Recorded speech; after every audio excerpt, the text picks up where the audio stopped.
Good evening. This is Rob, the co-host of the Xtreme Movie Show. As always, I'm actually, wait a minute. Emily's not here tonight.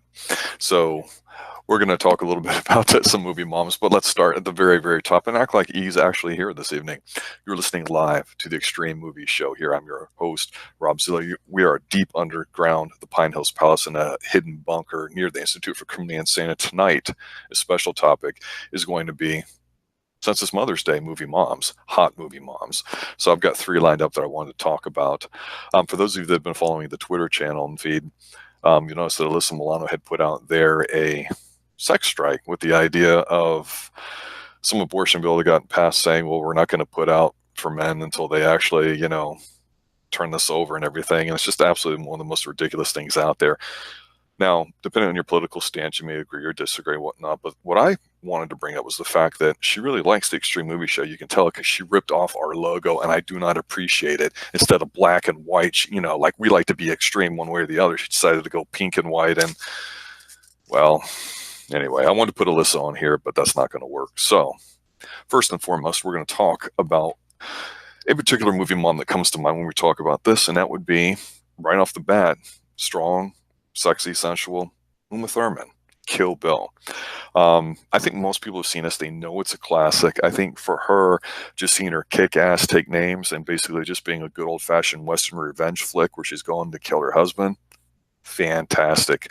I mean, if you haven't seen both films, definitely worth watching. One of Quentin Tarantino's best, in my opinion. I like it much more than Pulp Fiction or anything else that he's done. But Uma Thurman, she just kills it in that. Literally, pun intended.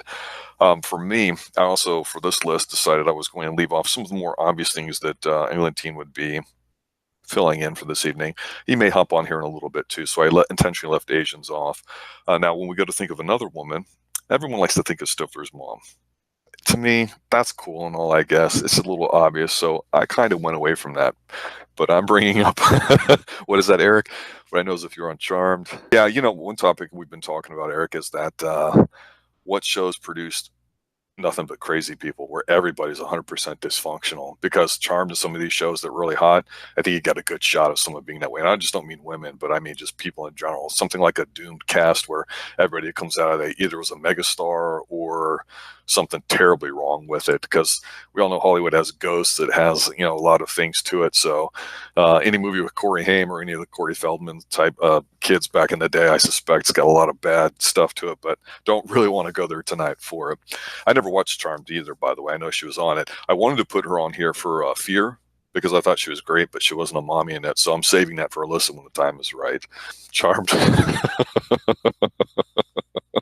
I think he's probably seen that one.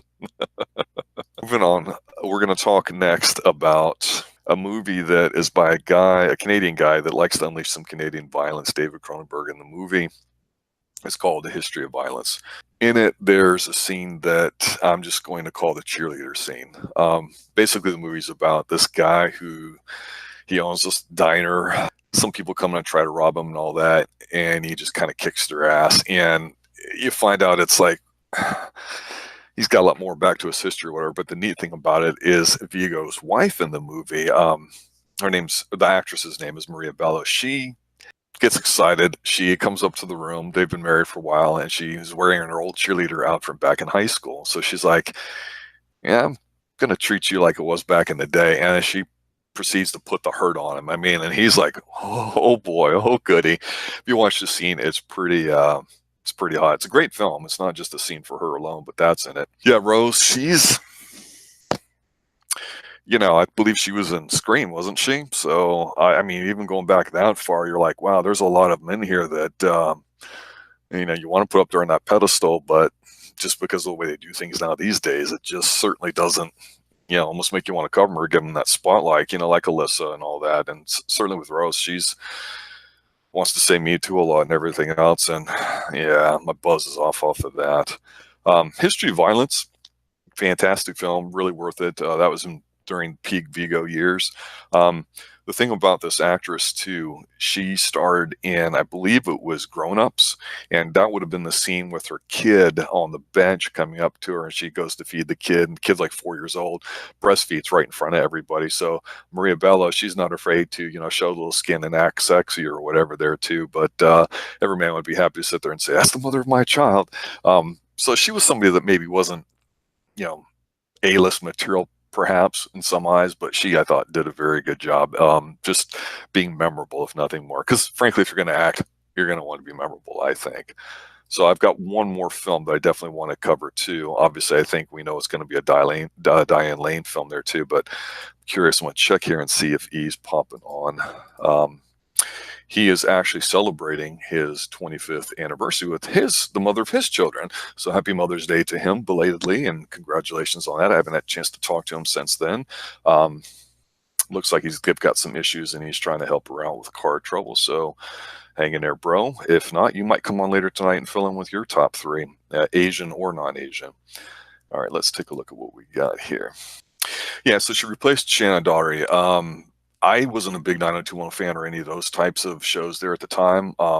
For me, I know they got to be really, really hot. And to be honest, I didn't even really watch the X-Files a lot until after I watched Millennium.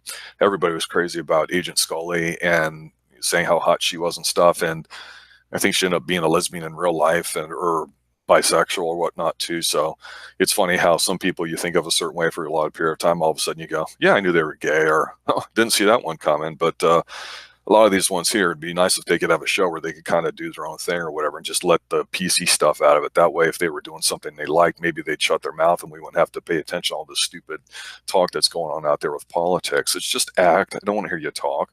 One person that's done a fairly decent job of not doing that, although she does open her mouth a lot, is Diane Lane. But she's obviously the pitcher for this Streamcast. And to me, when I think of a hot mommy and one of the most aggravating movies to watch as a guy, but damn it, is so good. I've mentioned it before. I'm going to mention it again. It's Unfaithful. Richard Gere, he's peaking at this time. Diane Lane is as well. It's a movie about a woman who allegedly by chance runs into some schlubby guy who seduces her, and as a guy you're watching it going, yeah, I can see why it happens. They're comfortable in their marriage, they're not having really too many problems, but something about the lure of a younger guy that finds her attractive, her feeling young again and all that too. And she's filthy in this. She does it so well. She did the movie's just steamy hot. It's sexy. It's everything that you go, yep. As a guy, you hate it because you understand how it can happen, but you don't like to see it. But Richard Gere, he's kind of good when he's playing a little bit like this there too. He did a really good job in the movie acting like, he still cares for her. And as a man, how would you actually deal with it? And it's cool when he whacks the guy. But what kind of really sucks is the end where he tries to reconcile with his wife about it too, but he doesn't really tell her. She just kind of sees the snow globe being placed in there. That's what he murdered the lover with, and so she realizes, oh my God, he killed him, and all that too. So I liked it, but it was the aggravating, ambiguous ending where they were going to try to revamp their marriage and all that too. And he's thinking about turning himself in because he's feeling guilty, and instead of being an alpha, he ends up being a beta and dealing with her. So I liked about 5 more minutes of him basically kicking her to the curb somehow or giving her the business. But damn, very, very good movie. Just peak Diane Lane, super, super hot in this movie too. So yeah, I wanted to just highlight a couple women for Mother's Day. I had a wonderful Mother's Day. So did my wife, so did Aaron. So I hope everybody out there is having a good time with it. I was hoping Eglinton would be able to show up tonight. Unfortunately, like I say, he's out with car troubles. He's not even on the grounds here of the Pine Hills Palace or even in Pine Hills currently. So a shout out to him. Hopefully he gets back there. Eric, you've got some... Where's Venkman the one time you need him? I thought he was going to be here tonight as well. I know he'd want to pop in. I was trying to keep it to 80s movies, but I just couldn't. There's so many that we could pick. And I know he wanted to get on one of these there too. I'm not sure if you had wanted to. Let me check and see if he's actually sent me a message, because I sent him one about it. He's probably working late and then looking to get on a little bit later. We have a tendency, obviously, to get going about 8:30 or so, and we're trying to work on getting that to 8 o'clock with our technical issues. Yeah, I'm not seeing him on or anything too. He may not have gotten the notification. Not sure. I'm not seeing anything here. He typically responds pretty quick. So, Eric, we got a few here, Mother's Day or other film-wise. Something in particular you want to bring up we can discuss? Yeah, the Blue Hammer. Wielded. Where's Venkman the one time you need him? He did respond back to my tweet about I saw a piece of artwork for the original Ghostbusters, and actually this weekend, literally just walking around doing my chores and running around places, I saw 3 people wearing the classic the Ghostbusters T-shirt, the icon that Venkman has for it, and it just was kind of funny. I saw this piece of art, and I just kind of slapped that up there on Twitter, being news, saying, "Oh, there be a male remake to it?" And actually got a fair amount of responses for it. I was kind of like, not necessarily serious about it. Like I wasn't trying to be woke or step into, anybody's particular grounds when it comes to these films. But yeah, I agreed with most of what everybody said. They said, no, we shouldn't do it. It's a film that doesn't need to be remade. It's fine as is. It's nearly perfect. And I agree. One you'll know, well, I'll give you a movie review, seeing as how our new show format we're going to include as a separate show. I recently saw last night the Stephen King remake of Pet Sematary, the one that Latina talked about in a review a few weeks back when it came out in theaters. So I went ahead and saw it and watched it, and a couple initial thoughts. One, I thought it was pretty good tone. I really liked the visuals. I thought the cat in it was absolutely outstanding, looked fantastic. I didn't mind John Lithgow. Obviously, you know the story, and they twist it a little bit where Gage doesn't die. It's the daughter who does. And then, of course, the ending where the father gets it. He gets stabbed by the kid, the girl that turns. And it's like, I was wondering, is this going to be kind of an anti-man film or something? I'm not sure. My radar goes up, and almost gets triggered instantly with these kinds of things because he's a doctor and all that. And it's like, well, you're a smart guy. Why are you trying to bring the kid back to life after burying her? But the mom's backstory with her sister or whoever that she grew up with having problems, that didn't need to be in there. That took away from it. If they left it just a little bit more of the supernatural, let us watch it, I thought it would have been better. Actually, the last part of it felt really rushed. It felt forced, although they lock Gage in the car, and of course the father dies at this time, and then the dead mommy and daughter drag him off, bury him. So all 3 of them are now alive, and they're coming back, and you see them walking towards the car with the Gage, the young baby in there with a can of gasoline because they had burned some stuff on fire, and they kind of leave it hanging at that. And I'm like, okay, I get what you're trying to do. Don't know if that's supposed to be cute or whatnot too, but I don't know. I just felt like they just slapped it together like the last 10 minutes or something. So, to me, decent film. It's worth watching. It's not fantastic, but it's got a good atmosphere to it. I mean, it's not a bad film. You have seen some of King's film. Unfortunately, you haven't seen Pet Sematary. What's one of them that you liked, or for whatever reason that sticks out in your mind, or one that you didn't like that sticks out in your mind? As you think of that and type that, I mean, that's the purpose of the Xtreme movie shows, to kind of discuss those things that we really like and have that answer why. And a lot of times it's contrarian or goes in the face of what we have. And we're big Stephen King fans. We like what he does. I've been trying to watch some of his shows like Mr. Mercedes, like Castle Rock, which I'm about halfway through. I've enjoyed that too. I don't know if it's going to build towards anything, but I hear Salem's Lot, or that town, is actually going to be incorporated in season 2 of it. So we'll see if that is on there. Christine, you loved Christine. Tell me why. First of all, I'll tell you why I liked it. John Carpenter obviously directed. I'm a big mark for him.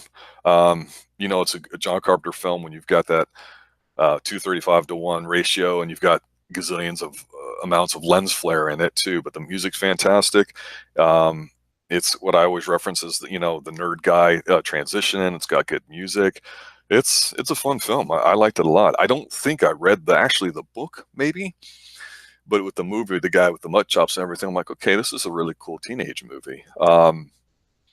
I've seen some interviews with Carpenter talking about some of his earliest films, and it's interesting if you're a fan when you listen to a director's audio commentary or interviews about it, whether they like the film or not, how they tried approaching certain things with it. And with Christine, it seemed like such a marriage because you've got Stephen King with this material, and then you've got John Carpenter, who was just hitting a stride at that time, and you're like, man, what a perfect combination. Yeah, I think it's a good film. I definitely do. Have you seen anything recently? It's been decades since you've seen Christine, but seeing Arnie slowly turn evil was fun to watch. Yeah. Oh, don't worry about typing fast at all there, Eric. Now, hey, Dr. Venkman got started pretty much on time. He's out.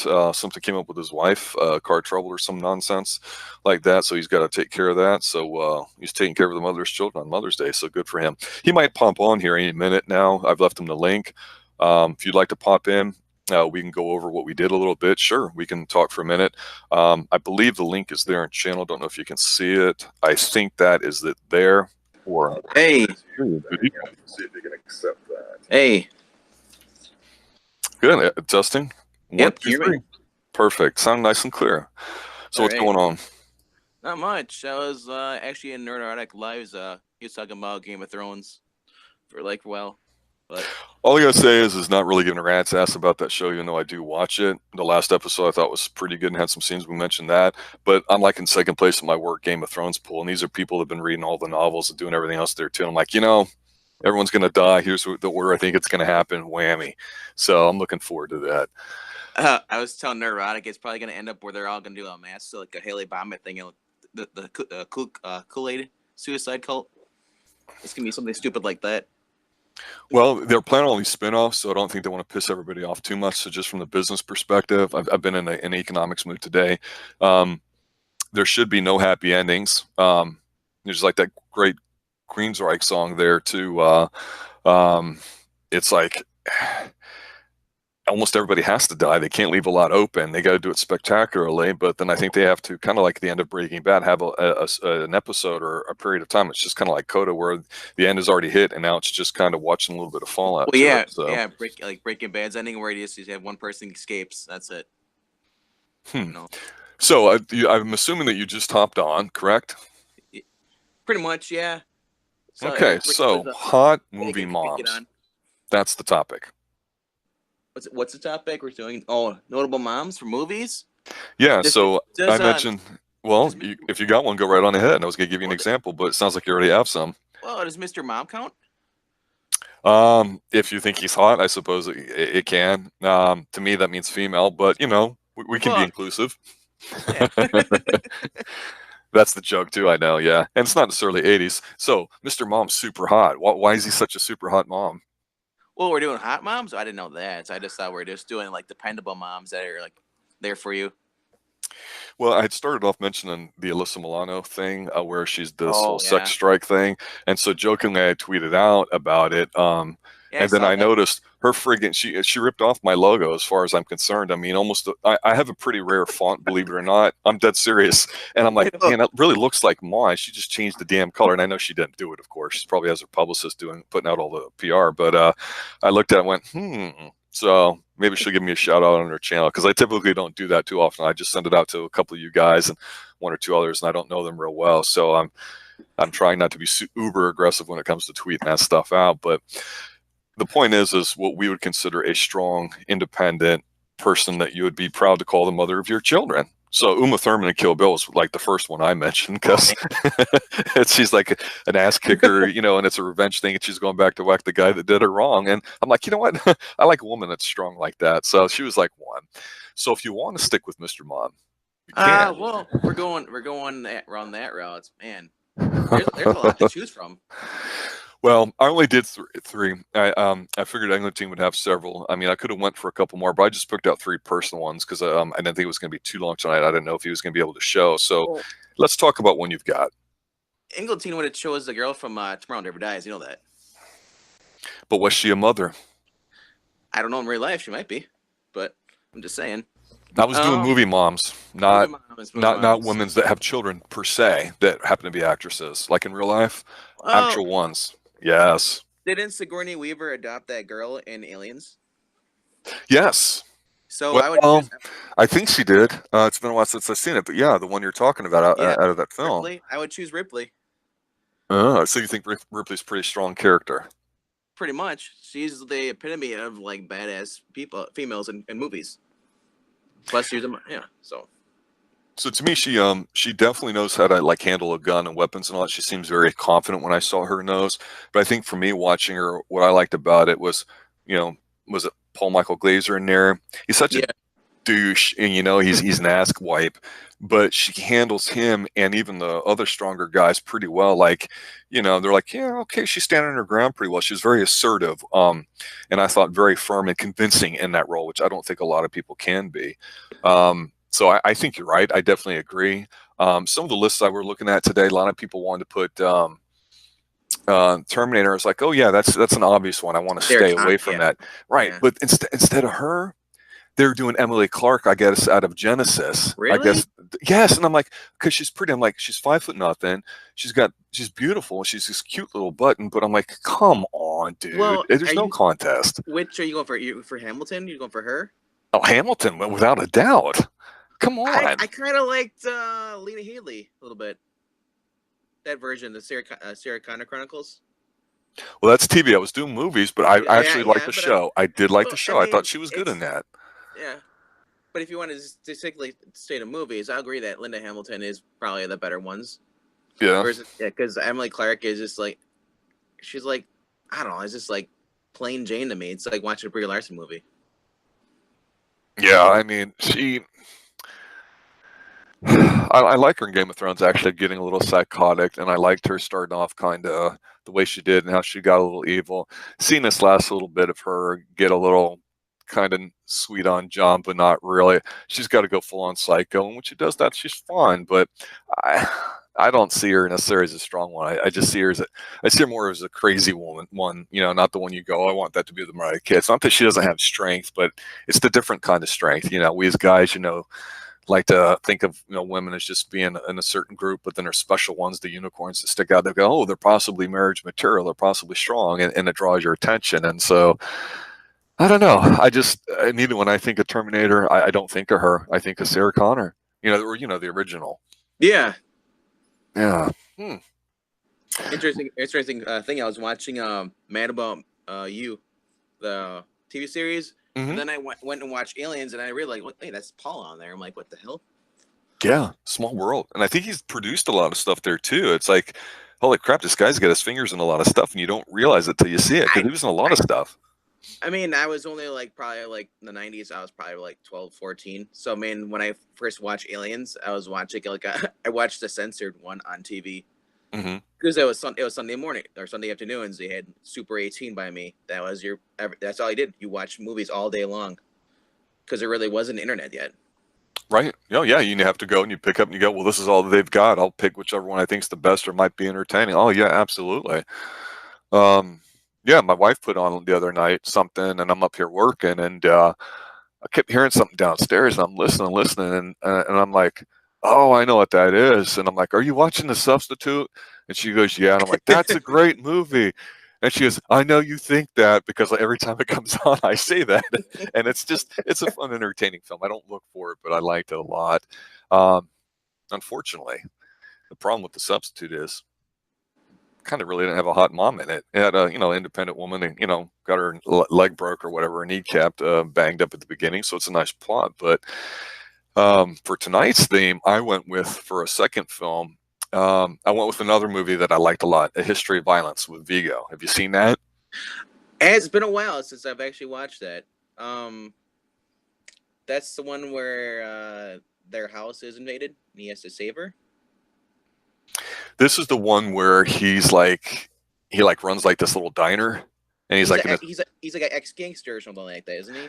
He's an ex-ass. Yeah, he kicks ass, but you don't really know that when you're first watching it because he seems a little dweebish. Yeah, and then he gets investigated and all that, and Ed Harris is checking him out and stuff. And I don't remember the specifics because it's been a while, but I always remembered there was what I call the cheerleader scene. Do you remember that? Man, I really don't remember the movie at all because it's like I said, it's been since it first came out is when I first saw it, and I didn't watch it that many times, maybe twice. Mm-hmm. But I just remember him just going all out though, with the I think he had the shotgun. Yep. So basically, the wife gets so hot and turned on by his. Oh yeah, because they're on the stairs, I think, making out. She dresses up as a cheerleader and basically basically puts it all on him, and Viggo's like, "Oh, that's pretty exciting." He looks like such a dweeb. She throws him on the bed, and she just sends it home. She's so excited that her man, took care of business. She decides to take care of business too. But I think I'd mentioned her too earlier in the stream, saying she was the one on. I think it was the first Grown Ups movie. It's been a while since I've seen that. The lady that's breastfeeding her kid at like 4 years old, and you're like, "Oh, that's her." So this actress isn't afraid to show a little skin or be in those Yeah. kind of roles there too. And I thought, okay, that's pretty cool. She deserves a mommy award. All right, so I'm gonna go with my next pick. What would that be?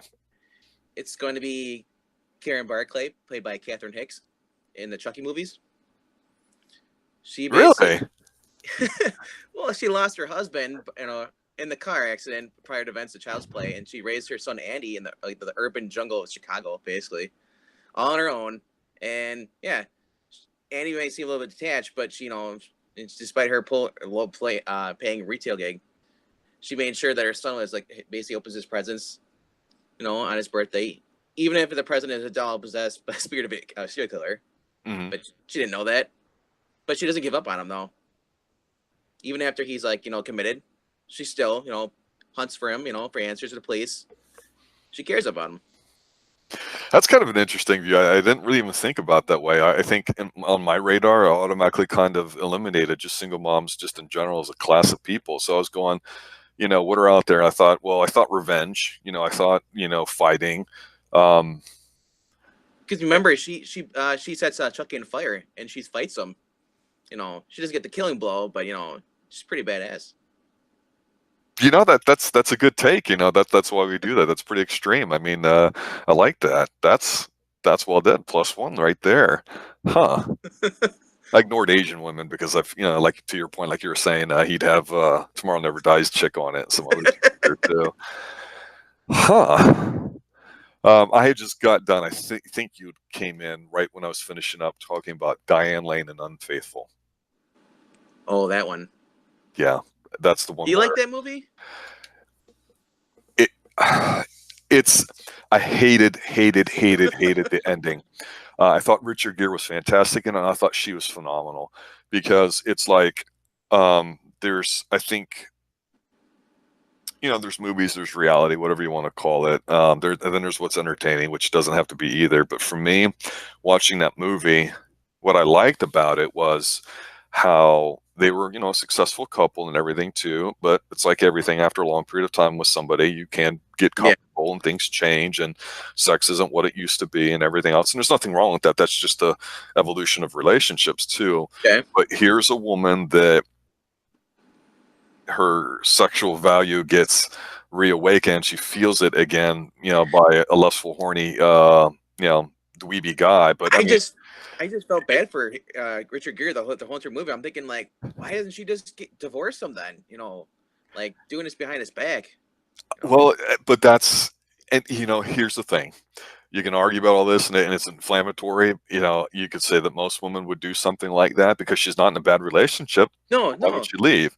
But you're absolutely right. And that's the whole evil part to it, that you just go, man, is that really the nature of women? Because women love differently than men. Yeah. And that's what they wanted to do. They wanted. I know it works. Exactly. That's the whole thing. And then Richard Gere, you're like, it's Richard Gere. It's peak Richard Gere. How are you going to do what Richard he Gere does wrong? though? Like after he finds out, is amazing. Yes.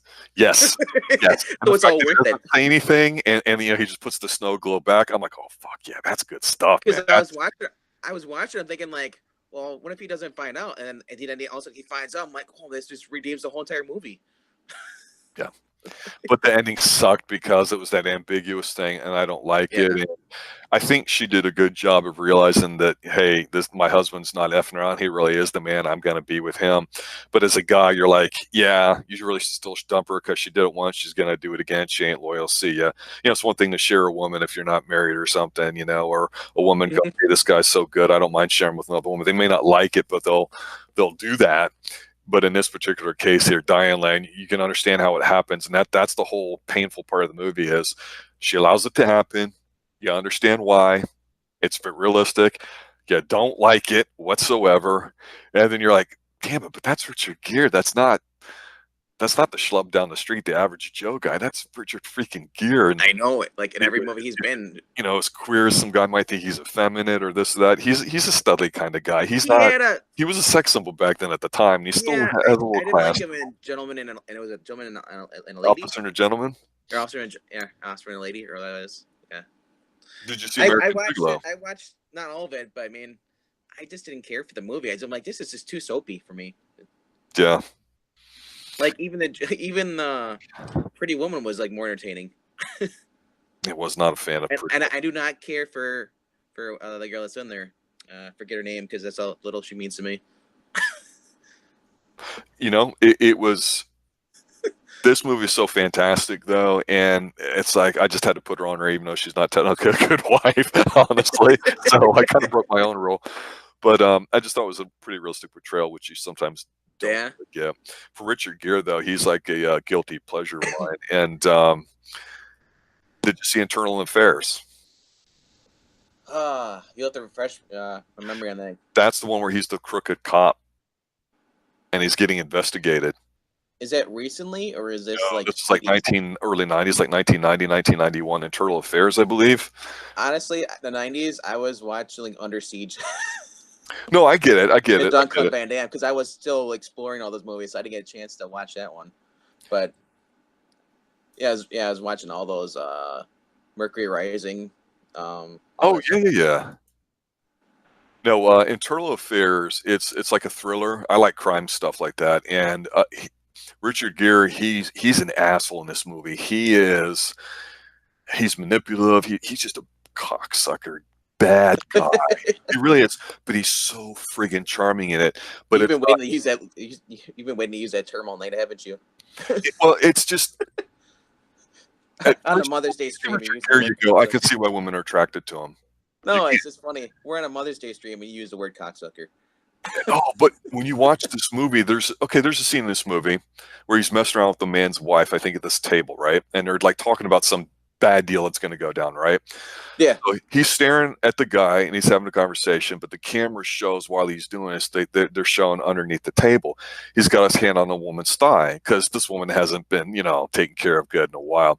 So he like starts fingering her and stuff like that, and she's like just trying to hold it in front of her husband, like at the table, and he's just kind of like yeah across from the guy, and they come to this deal, and he's just being a badass on here. He's totally owning the situation, and the best part of it, he reaches from under the table with his hand and shakes the husband's hand with the hand that he was fingering the husband's wife with. It's fantastic. Man, he's such an asshole. It's great. It's fantastic. He's got this great body of work, and then he gets screwed over by Diane Lane. And you're like, man, how could you do that to this guy, the Internal Affairs guy? Oh yeah, he's insane in here. Oh, it's a fun film. Andy Garcia's in it. Nancy Travis in her hot years, she's in it. Yeah, it's worth watching, definitely. It's not definitely a mommy's movie, but was it more drama or was there actually a lot of action? Because I stayed away from the drama movies back in the 90s. I was just like, didn't care for them. Yeah, no, I understand.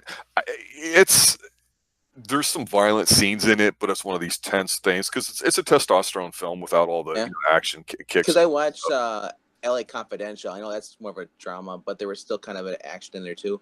Mm-hmm. So. All right. So, have you seen anything recently?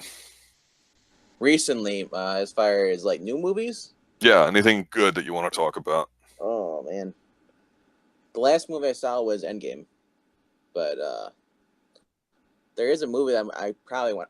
It's called Solaris. It's with the guy from Clooney. It's not George Clooney, right? No, that was the other one where they're stuck in space. That was the one with That's a totally different movie.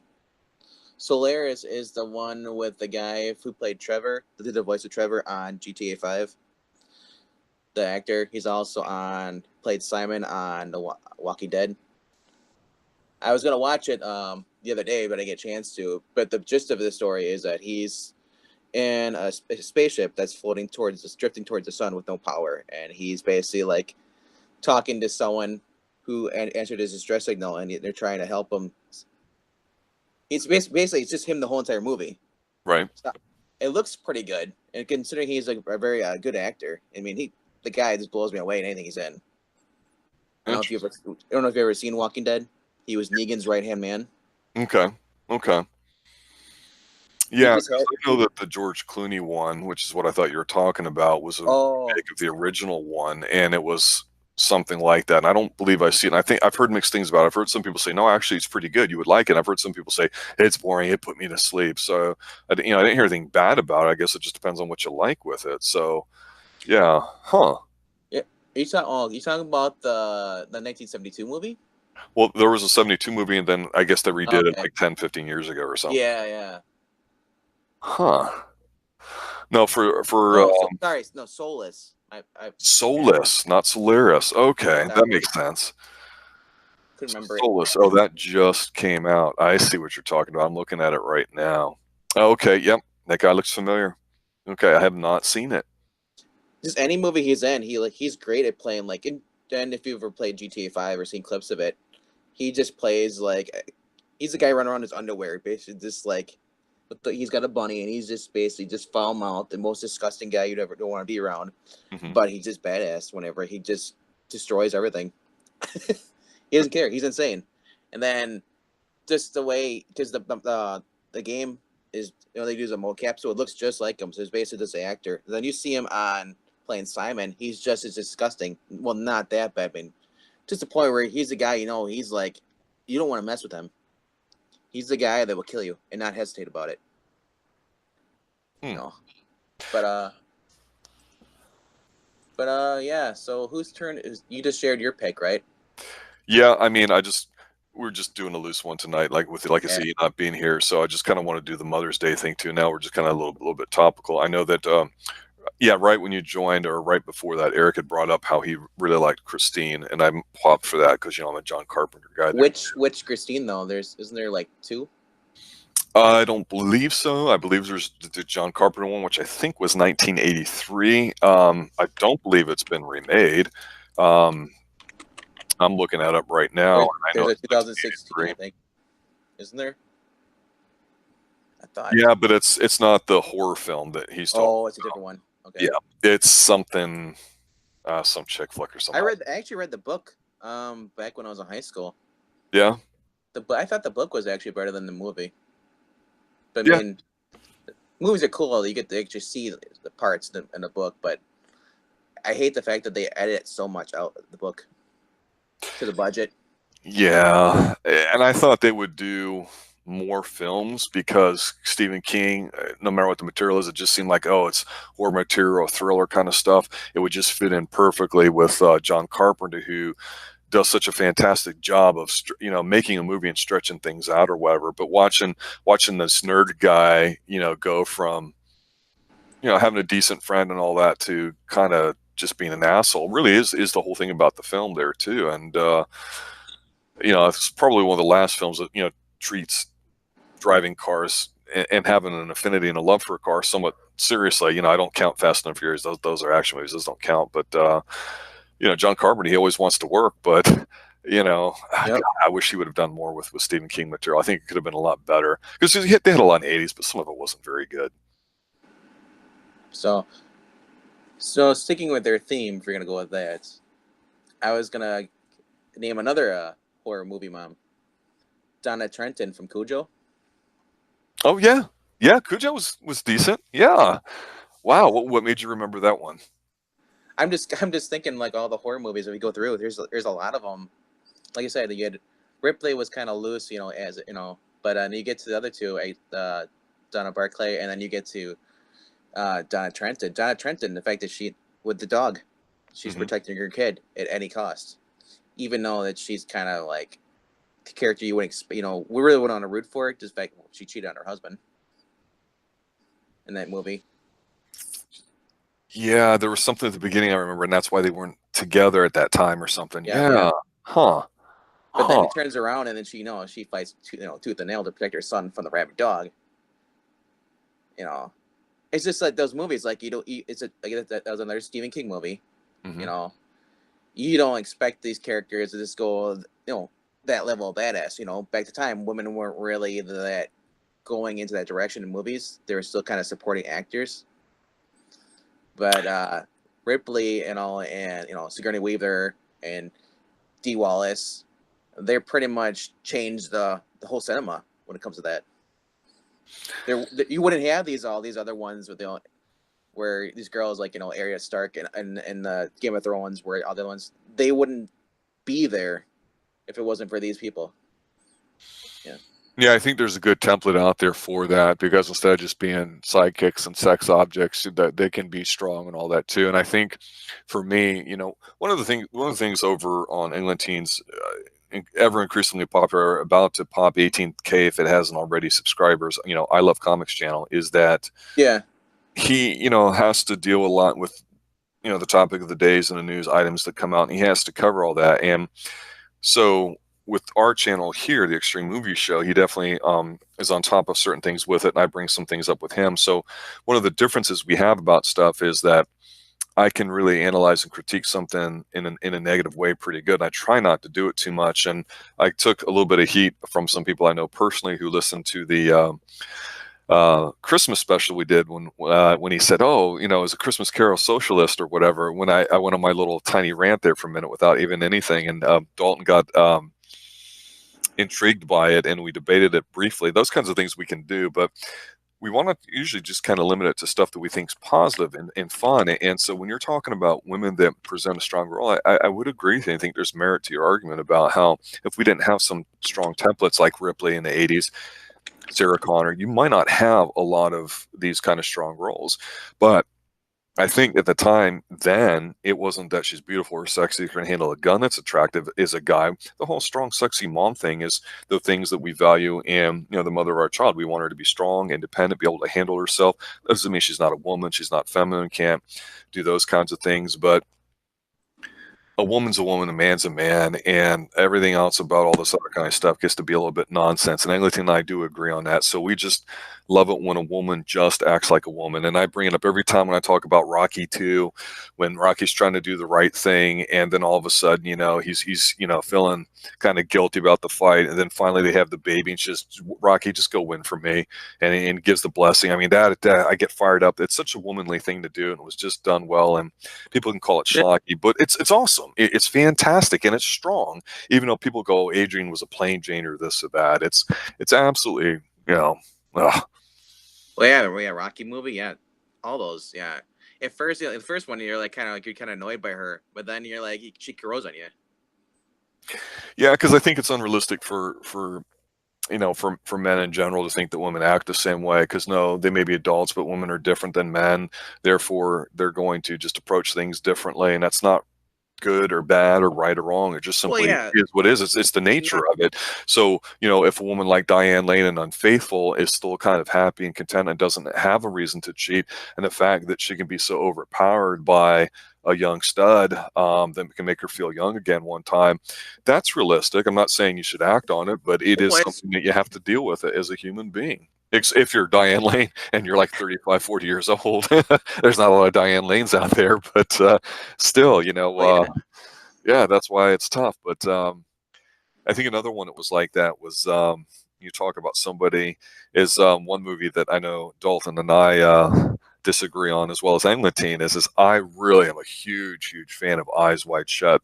And the whole thing about Tom Cruise's wife in there is, he freaks out because she's, high, smoking pot one night, just relaxing. And she sits there and says, yeah, this Army guy, I don't know if it was Air Force or whatever, this military person I saw when we were in the hotel, she goes, I'm being honest with you, there was just something about him. And I'm paraphrasing, she tells him basically, hey, if he wanted me, he would have had me, and there's nothing I would have been able to do about it. And it freaks him out so much as a guy, because you're like, wait a minute, you have a good life with me, I'm a good provider, I'm the man, I'm not some wuss ass.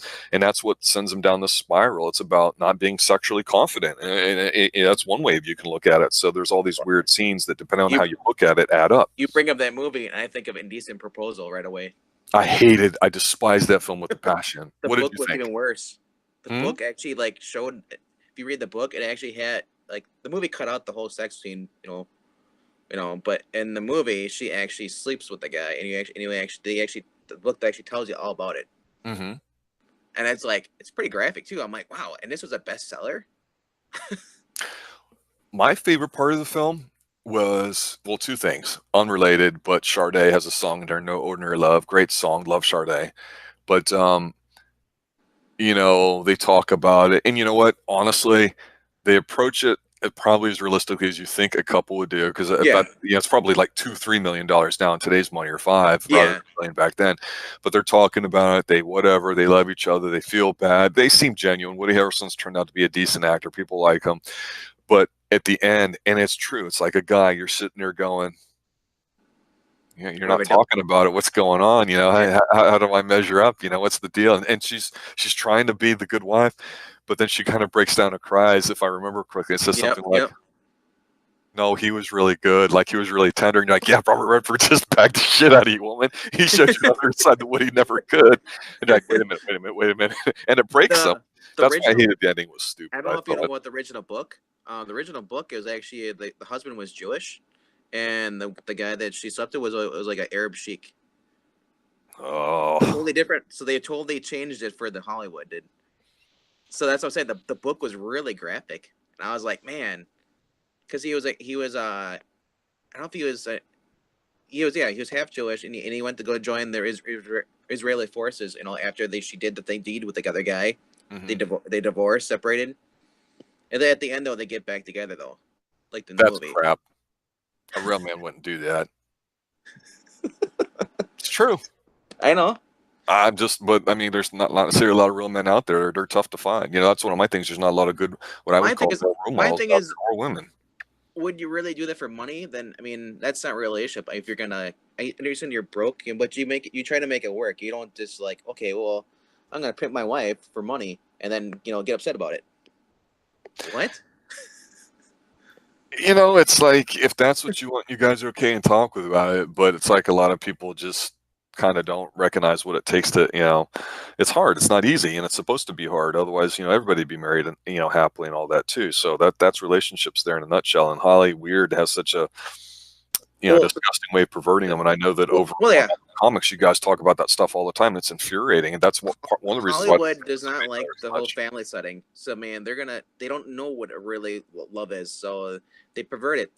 They give you like their watered down version. They think that everybody's pretty much cookie cutter same. Well, you're Yeah. not. Yeah. So Interesting. Yeah. I mean, to me, when you're looking at these kinds of films, you're seeing very few of them that really, to me, using our term here, extreme, really put a man or woman in a particular position saying that's it. And I think that's going to continue to get worse. That's why, unfortunately, I rely on Englentine to kind of let me know, yeah, you really probably should watch this, Rob, so we can talk about it. Oh, okay. And he's right. And you guys are right about it too. And I know you guys consume a lot of media. I like to reference some older things too. And for example, with Chin of the Week, it's just a different way of kind of emphasizing some movies about somebody. We had John Singleton and Spike Lee. John Singleton won. If you haven't listened to that, I basically mentioned how he brought what he figured out was the black experience to screen in a way that was different, which I agree with. It presented a type of movie that took some of the stuff seriously about growing up in ghettos and this and that. I would say, Ice Cube is a decent enough actor where he's taken a snarl to the bank, and the whole stuff you see on TV may not be what's really happening in real life. Same thing with a lot of rappers and whatnot, but it's entertainment. It's needed to be digested and all that too. And the fact that they presented stuff that actually happened like that, I can appreciate that too. would you say you're a fan of the Fresh Prince of Bel Air with Will Smith? Oh, hell no. I never liked Will Smith. No, because there's nobody like that. And in the 80s, you would have shows that you'd watch and you'd be entertained and all that, and it'd be fun. But then if you actually thought about it, you'd be like, this makes absolutely no sense at all. It's so crazy. It doesn't make sense. And I love it. And that was the great thing about the 80s. Speaking of that, someone was it about last week released a trailer of like if a fan made trailer if they redo it, made it more into a drama. It's called What's that? Bel Air. It's called someone the Fresh Prince of Bel Air. Someone redid it and it's called Bel Air and it's supposed to be like Fresh Prince of Bel Air but on a more serious note. You know, I It's look at actually, it was things, actually but what you're talking about, I've noticed there seems to be a trend a little bit on YouTube if we dove deep in that. Because I saw, and I don't know the guy if he was on Firefly or what. He's kind of got a kind of a dopey look, but not. I don't know how to explain it. talking But about they did like a fan trailer, but he's an actual legitimate actor Nathan for Fillion.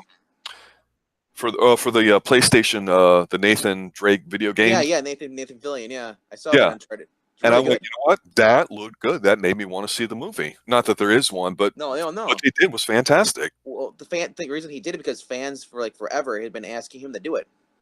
You know, and he's actually offered to do it too. But he said they're going to do the movie. I don't know if they're still going to do it, but they had Tom Holland playing the younger version of Drake. I'm just like, gag. No, I want old Drake. I don't want origin stories. I want just all older Nathan Drake, like Indiana Jones. If I wanted to watch young Indiana Jones, they had a TV series for that. They went and did that. But that's Hollywood, though. They want to keep doing we'll do a movie. We'll tell you from child to the adults, and then we'll never do another movie.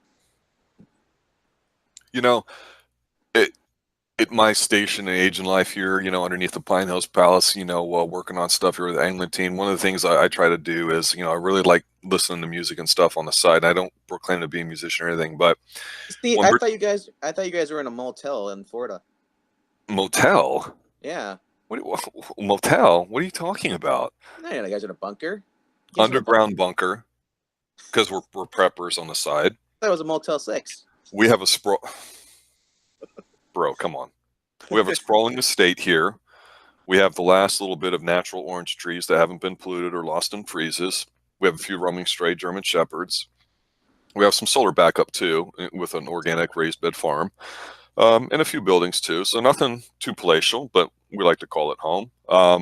And we have the music room. We have the entertainment room. That's where the obscenely expensive 67.5-inch super high def TV is that we had Bond Vision on, that he screwed up putting the Cheeto sauce on it while he was trying to watch something, and I made him clean it. I'm not punishing him tonight. He really is taking care of his woman. No, so as he should, Yeah, I mean, Angateen's got his vices. We all do. So I understand them and I appreciate them. So it works. They're probably watching Game of Thrones, most likely. Nah.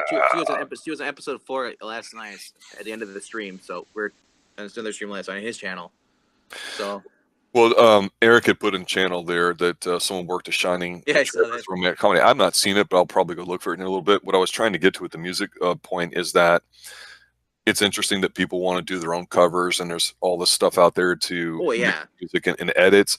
But it's amazing the skill some people have just as editors or whatnot too, and the fact that people put it in there. There's some fantastic fan stuff that's out there. Did you see the Star Wars Scene 38 reimagined?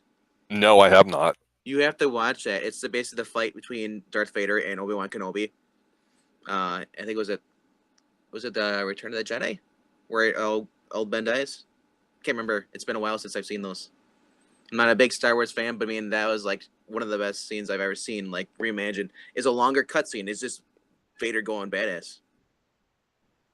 Well, I think to me, kind of going a little meta here, what you're talking about with fan fiction. One, I think it's awesome that people will do that, and those are fans. Fans are fans, and they love it, and they want to be entertained. I've always said that that's what people, no matter what, want that, and it comes in a lot of different fashions. But on the other channel, where you have a lot of the political stuff, or what I would call a negative side of the comics industry as a whole, I think it's just a different way of expressing that would be people are clamoring to be entertained in their own way just through the medium of comic books and storytelling. So to me, I see the same thing happening out there, and I see the fact that so many people are doing this. It's like if there was good product out there, people would be spending less time doing it because they would just be entertained. And at this point, it is so cheap to make a movie. It is so cheap to do mixing and this and that. All you need is a little bit of knowledge and time, and to do it is phenomenal. So it reminds me of something that Enmity made a comment of the other day, and I kind of didn't get the hint because it's on Twitter, and I don't take things too serious on there. But I was looking up something about Rocky and came across it, and there was a SJW type, it seemed like, who on the blog wrote, "This is why Rocky's anti-woman," and he said, and he seemed very calm. Which I was like, you know what, his writing style, okay, let me read what he has to say. And he basically says Rocky basically rapes her, Adrian, and that he's basically abandons his family while he's training. And he tries to explain his point, but doesn't get too deep. In other words, he doesn't get extreme. He doesn't do what everybody did back in the 80s, and they talked about why they liked this Jean-Claude Van Damme movie and why, or why it was cool or something. And we would drag somebody for liking certain things. But I just totally disagree with them. They're like, "Oh, you need to rant about it." I'm like, "Well, it didn't piss me off. I just didn't agree with the guy or whatever." So I'm still getting used to how people break these things down. Because to me, no, Adrian was a virgin. It was Yeah, seduction. What happened? It was she fairly was realistic shy. at She the was time. overly Yeah, shy, especially in a and he. Catholic household, the family you get introduced. That was a It's not big like deal back he didn't physically throw her around. He kissed her. then. Yeah, he courted her. He did all Yeah, that stuff. He did yeah. not throw himself at her. So I just disagree with that. And the abandoned family, no. The guy's out there making a living. You know what he does. You're with him. You have to The accept dude, that. the dude put his his basically his life on the line. You know, they're fighting with no the helmets. They're just getting beat up, concussions, just to support her. Exactly. How's that not true love? He's making best use of what he's got tool-wise, and he has the self-awareness to know that he's limited in a lot of capacities, so more power to him. There's nothing wrong with that. It's not an indictment on anybody's character or anything else there, too. He got an opportunity. He made the most of it, and that's all he wanted to do. And I think the best line that sums up the whole series is, hey, if I could just go the distance and prove it to myself, I don't want to be no bum. And I think for a man that's very important to know that he's self-sufficient. And that's why I think why here on Mother's Day we're talking about strong, independent women, because there are certain characteristics in women that we value. And that's why early on you weren't part of the channel. I was bagging on single moms as a group of people because there's a lot of I'll them go out back there. and watch it. Don't worry. It's just like, guys aren't that important anymore. So that's why I think you have this reduced role of men showing up in movies, but comic books and just media in general. The role of men and women have basically flip flopped now, according to the way that people are raised. Men are not really taught to be men anymore. They're taught to respect women, and then just basically be pushovers for women. So it's to the point where you're not allowed to say anything back because you're basically a sexist then. You're scum. So these kids are just afraid to say anything.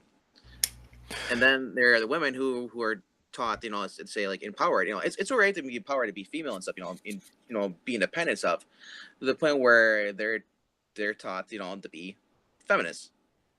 It's the point where it's like you can't teach anything else. Otherwise, you're like you said, they label us Nazis. They label us, racist. They label us anything. Just if you disagree.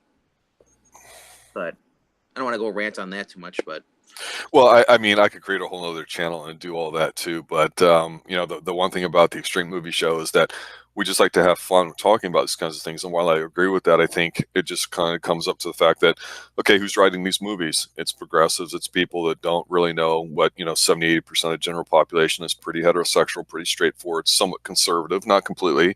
People can have views on things like with sex and the way things are these days, but you're absolutely right. If a single woman's raising a son, she can do the most fantastic job, but if there's not a man there showing the kid how to be a man, it's just not the same. And you'll never see another John Wayne movie. You'll never see anything like that. I was surprised that they even did a reboot of the Rooster movie, True Grit. I was shocked that they actually redid that, considering that they hate that mentality. I actually liked it. I thought it was a pretty faithful remake, a pretty decent one. Oh yeah, I remember liking it. I kind of like westerns. That's a whole film genre that's pretty dead. But so you're right. When that came out, I was surprised. I watched it. I was surprised. Like, oh, this is pretty good. I thought it would have been like a Soy Boy True Grit, Well, but the economist in me says, you know what? If people are going to pay the money and go see it, I can't get too upset about it. So like Eric has a channel here, these women that want nothing to do with men they've created. That's absolutely true.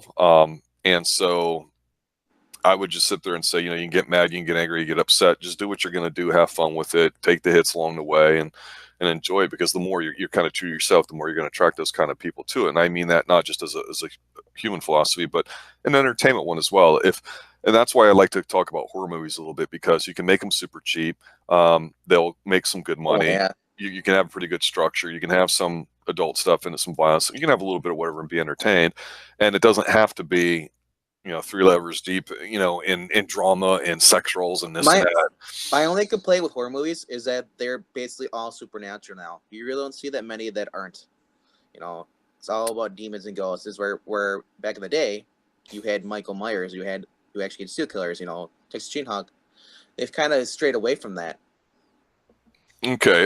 In addition to Eternal Affairs, I am going to make one more recommendation for films to see. So, I'm going to check here real quick before giving you that recommendation on Twitter and seeing if Anglo Teen's trying to reach me.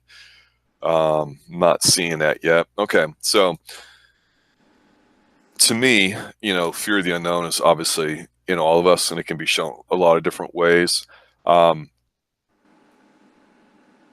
person who reminded me, probably, I'm going to say about 10, 15 years ago, he hasn't made a lot of movies, of when I watched this guy, I said, man, this reminds me of a John Carpenter movie, in that it's not necessarily a blood and guts film. It's just the slow build up, tense kind of movie thing. And it's an 80s kind of feel. It's actually set in the 80s. A very small director that made like this microfilm. The director's name is Ty West, and the movie I'm talking about is something called The House of the Devil. I may have mentioned it when we were talking Halloween movies way back in the day when we first started. I'm not sure, but he made it for less than $1 million. I would say not a lot happens. Not a lot, I think, has to happen, because it's not a kind of movie where a lot of things have to happen. So after about 10, 15 minutes of watching, I went, okay. I paused it, got my drinks, got my food. I sat down. I said, okay, no, I'm just going to have to sit here and watch it. I liked it a lot. Yeah, I think it's what I would consider a great horror film.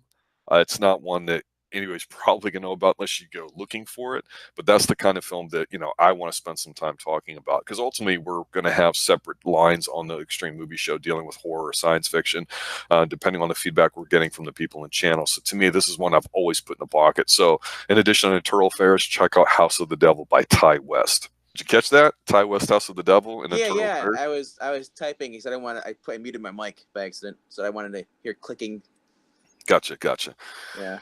Yeah, Eric's just been listening. He was here at the beginning there too. He mentioned, like I said, Christine. He's very devotional. Well, he deserves a raise.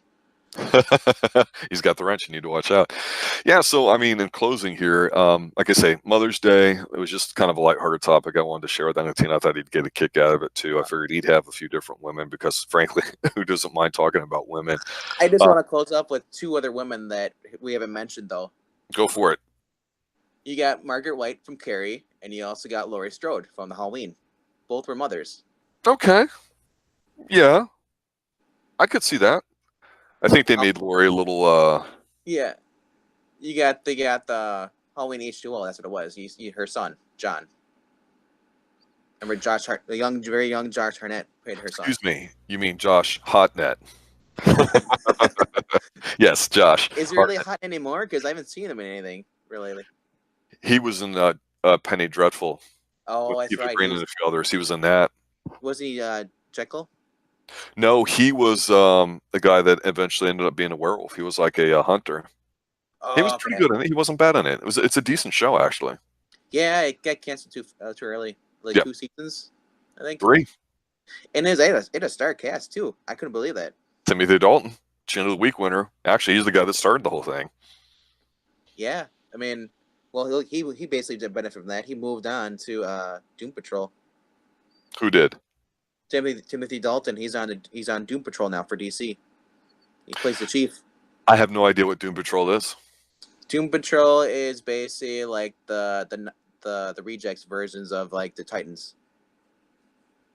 You have a guy who's basically a robot, branded robot, Cliff Steele, and then you have a guy who's basically Mr. Negative. He looks like a giant mummy that the whole movie because he's so badly burned. He was a test pilot in the 60s, was encountered a alien energy that basically took over his body.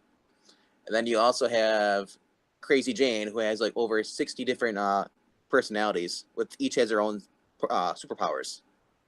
So then it's actually pretty good. If you have the DC app at all, streaming app, that's the one I'd pay to watch, because they're also gonna have Swamp Man on there, or Swamp Thing. Sorry. Really? Huh. I think it's like $7 a month for the stream. Right. But I mean, you're underground in the bunker. You see it. Brendan Fraser's in it too. It looks like he's hilarious in it. He's basically just swears the whole time. He's like, "What the fuck?" And like, him being like from all those movies, The Mummy and stuff, where he doesn't swear. Right. It's like a totally different thing. I'm like, this is like my new drug.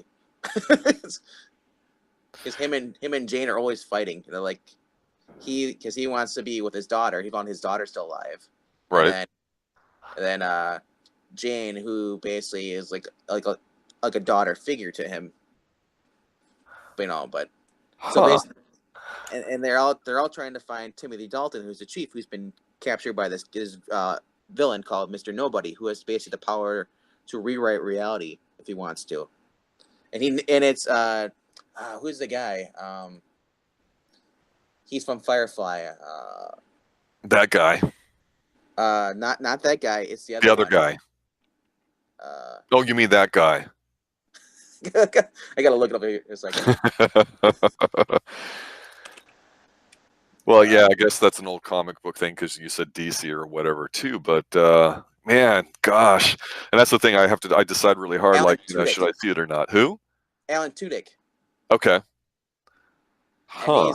And he's pretty much like he narrates his character, Mr. Nobody narrates the whole entire show. The first season, he's narrating it, even though he's the bad guy. So he's telling the story because he's a storyteller. That's what he wants to be. He wants to be God. So the whole point of the cast is that they're trying to rescue Timothy Dalton, the chief, who's been kidnapped by Mr. Nobody. Cyborg's on there too. But yeah, Brendan Fraser, man. He's not physically on the show. Same with him and Matt Bomer. They do the dub voices over for their characters because since their characters, you can't see their lips moving because one's a robot and the other one's taped up all the time with a gauze. So, and it was actually pretty faithful to the comics from what I've seen so far. It's what Titans should have been. Titan was just basically become more dark and just the point where you have Starfire dressed like a hooker. I mean, I don't care if the actress is black or white. I would have preferred if they like just made her more like the character she is, and less like kind of bitchy. I might have to check it out. Yeah. But yeah, Doom Patrol is pretty good. It's had episode 13, I think. It's on every Friday. They release an episode. I see. So it's weekly. It's not a complete drop. It's weekly. Which really helps the series too, because I mean, if it would have been like that, it would have been done over, and then what are you gonna watch? I might have to check that out. Yeah. So if you check out those, if you bring that up next time, we'll discuss that too. So Eric, I would say, if you're into that sort of thing, I would suggest that too. House of the Devil by Ty West. I'm not sure if it's on Netflix or not, or how you watch your films. And then of course, Internal Affairs with Richard Gere. If you haven't seen it, it's a cute film. He's just a bastard, and we don't have those too many. But I'm gonna close with answering Eric's question here in channel. He says, Rob, has that team ever tried to get you into comics, or did he always know better? And he's laughing about it. I will tell you how we met. In junior high, not middle school, junior high, I'd come back from winter break, Christmas break, excuse me, not winter break. It was Christmas break back then. And, during lunch at the school we were at, I used to go through, we used to have like a salad line and like a pizza line and this and that. And it's not as much lunch choices, then as you have today or whatever. So a lot of times I actually got the salad because it was a pretty good meal with, chicken and this and that or whatever. And I remember there was a certain spot that I sat with a few people and this and that. And then I grabbed my stuff and I go to sit down. And one of my buddies is standing there and he goes, "Hey, man, this is Aaron. Is it cool if he sits with us?" And I'm like, "Oh, okay." And I was pretty tall at that age. And he was a little shorter than me, so he looked like this little kid. Of course, we're junior high, so relatively speaking, we're not that tall. The other guy goes, "Man, he's cool. He's into comics." And so I go to sit down, and what I noticed was he had all these comics he had brought with him to school at the table, and people at my table were sitting down going through them. And I was like, "This is different," because I had known comics. I really wasn't into them and all that. But everybody at the table was really into it, and that was just his way of being himself. He was into it, and he was sharing himself with people about it. And at the time, most people didn't bring comics to the nerds would bring the occasional book and read them too. So I knew a few ladies that were like into Stephen King and got me into it, and I was always reading and bringing books too, so I don't think nothing of it. But even then, this person reads, you got to keep an eye on them. But I tell you, we just hit it off instantly. He was very kind of self-confident. He, in a way, the way he is today, that's how he was back then, just the 12-year-old version. So we started hanging out. He didn't live too far from me, it turns out. We played Atari at his house all the time. You know, we just had a lot of fun, knew each other for years, and he was just a really chill guy like that to it. And honestly, for years, we talked about doing something like this. And then he started doing the movie show, or the comic show on I Love Comics. And in 2 years, he's just been wildly successful with it. And we want that to grow even more. So he's putting a lot into this, but it's just really fun to be able to sit here and talk about something that we've done for over 35 years now, doing this exact same thing and just doing it with a bigger audience. Instead of just us two, we get people involved. It's great. Later, Rob rescued Aaron from the locker he was shoved into. You know, it's like this. One time, you know, I won't even get into it. One time people gave him crap because they thought he was me, and he wasn't, but that was it. But he has a way about him that's very disarming and charming and all that too. He was just naturally very self-confident. I mean, and it was just, I like that. He was not the dopey little nerdy loser guy that you go, you bum. He was not like that at all. He's just really cool, really laid back. He just seems very passionate at anything he does. I get that just from him. Yeah. I mean, but he's not a type A guy. I can get excited. I'm usually on a 2 or 3 when I'm on here, and sometimes he wants me to amp it up. But no, he can do comics with his eyes closed. I mean, he works really, really hard at it, but he just knows like the back of his hand. And the fact that he can put it together the way he does some of the stuff I've listened to, I go, man, this guy's phenomenal. I know that there are some other people that have a lot more subscribers, and without listening to them too much, but just paging through them, I go, okay, you know, E's content is just as solid to me. I think it's fantastic. Well, yeah, if I may interject, anything I look at everybody else's channels that just does comics, I look at all his videos. His are just strictly comics, which is great because you don't have that many people just talking about comics. You have people who are getting sucked into the drama of what's going on Twitter, and like it gets to the point where it may get you more views for a while, but if you're a first time like comic book reader and you don't know anything about comics, he introduces us so many comics you might find interesting, so which helps a lot more people in the long run.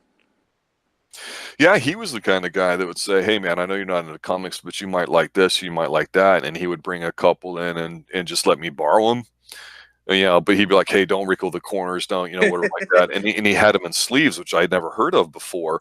And we had a bookstore in Pine Hills at the time that we used to go to. And I played Dungeons and Dragons with people that I knew on the street too, that, you know, kind of we all became friends, second, third level. But he was the kind of guy that would do all that. He was very generous.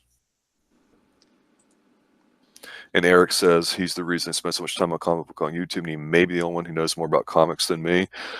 He knows a lot. He definitely is. He's very good with that.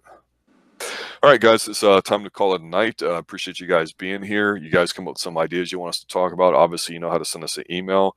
Thank you guys for, you know, retweeting and sending stuff out there, trying to get the word out. We're trying to grow as fast as possible with the kind of content that we have. We're going to be doing a bit more with the summer coming up there too. So for Anglin, who's not here enjoying Mother's Day, happy Mother's Day to everybody and all you mothers out there. And as always, stay extreme. Good night.